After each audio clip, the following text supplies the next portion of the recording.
Hello, my name is Sam. I'm 17 years old, I'm autistic, have been diagnosed with ADHD, and suffer from multiple mental health illnesses. For Neurodiversity Celebration Week, I'd like to take you on a quick whistle-stop tour of my interests and passions that my neurodiversity brings along with it. Without these interests, I simply wouldn't be me. Neurodivergent special interests can sometimes be one of a few things that bring my individual a real sense of joy, excitement, and a sense of purpose in a world that might otherwise feel overly daunting to be living in. This statement is definitely true for me. The interests I have do give me joy, and bring a level of excitement which I can only feel about those subjects. They give my life meaning and purpose. Without them, my life would feel so very different, and the days of the world feels too much would almost certainly reach an unbearable level. That's a bit of background from my experience of neurodivergent special interests. Now, let's get on to a more exciting bit. Anyone who knows me probably knows about at least one of my specialist interests, as they've been part of me for my entire life. When I think about it, pretty much everything I'm interested in now has somehow weaved its way throughout the entirety of my life, or at least the parts of my life that I can remember.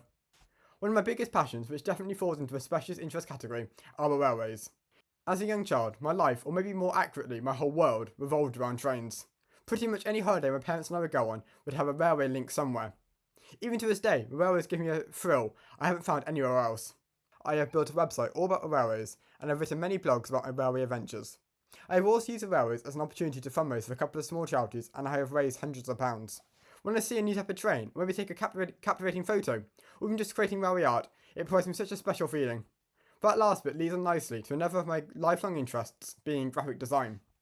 Design has always interested me, whether that be being able to identify fonts and packaging as a young child, critiquing brands, or actually creating the designs themselves. I don't think I necessarily noticed it at the time, but at primary school I would always take immense pride in the way I laid out and designed my homework. Whenever I got the chance, I would create PowerPoints with fancy animations and designs, or create huge posters about a particular topic. I just viewed it as homework, which I absolutely despised the concept of, but it was actually feeding one of my passions in a funny kind of way. More recently, I've really nurtured my graphic design skills, and I've been commissioned by people and companies to work on all manner of projects. I get a really unique feeling when I finish a project because I've been so invested in it, and while I'm letting my creative brain run wild, I often lose myself in the project, which means I'm getting a much needed break from my busy head.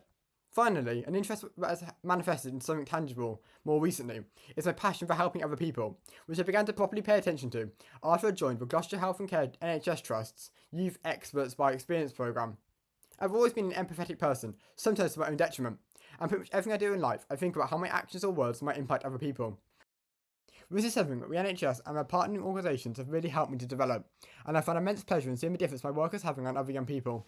I have attended and spoke at multiple board meetings, provided feedback on and helped shape new services, and have designed materials for services and events. It has been so lovely for my work to be recognised, and I was awarded the Rising Star Award in Gloucestershire Health and Care NHS Trust's 2024 award ceremony.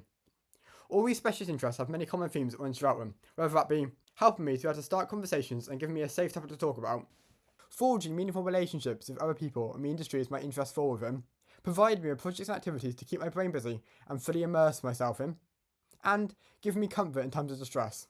Thank you for listening to my rambles, and hopefully this gives you a little insight into what neurodivergent special interests might look like and how they impact my life.